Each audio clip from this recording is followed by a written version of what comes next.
Пред известно време во производитена кочанска фирма е пронајдена листерија. Наодите биле службени и категорични дека во трговската мрежа не треба да стигнат, но сопственикот на фирмата никако не сакал да фрли 5 тони храна. Откако на неговата идеја жестоко се спротиставил одговорниот, бизнисот со листерија пропаднал и спасени се веројатни големи проблеми. Ова е само еден пример како секој граѓанин може да влезе во животен ризик со сега актуелната листерија која ја има насекаде, особено во месото.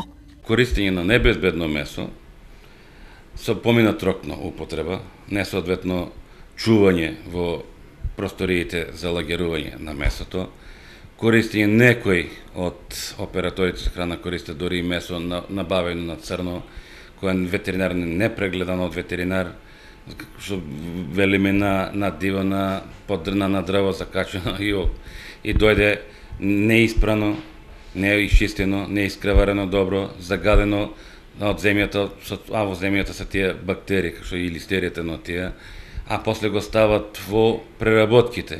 Ваквата несовесност на поединци, меѓу другото, зарази се думмина со листерија од кој двајца се откочани. Едниот од нив веќе ја изгуби битката со бактеријата заедно со уште тројца други кои починаа.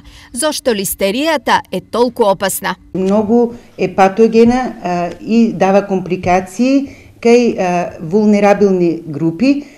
Може да биде зафатен мозокот, значи менингити, менингоенцефалити, понатаму дава да биде заболено обвивката на срцето, значи еден перикардит, бронхопнеумонија, а кај изразите осетливи лица тоа да премине во бактериемија, во сепса. Во меѓувреме, земените мостри и направените анализи како можен извор на бактеријата посочиле сувомесни производи, информираа денес од Комисијата за заразни болести. Дали е така, со сигурност ќе се знае по комплетното завршување на анализите од сите земени примероци. Акцијата се уште трае и постојано идат мостри и во Институтот за јавно здравје, меѓутоа истите тие мостри напоредно се испитуваат и на Факултетот за ветеринарна медицина.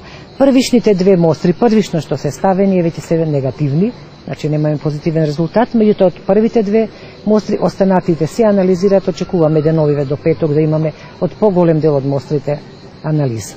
Појавата на листерија и последиците од неа го кренаа алармот во Министерството за здравство. Оттаму се испратени дописи до сите здравствени установи, сите потешки случаи на менингоенцефалит веднаш да се испратат на инфективната клиника во Скопје. Во меѓувреме се препорачува голема внимателност, добра термичка обработка на месото и млекото на температура поголема од 70 степени и тоа во внатрешноста на месото и темелно миење на овошјето и зеленчукот.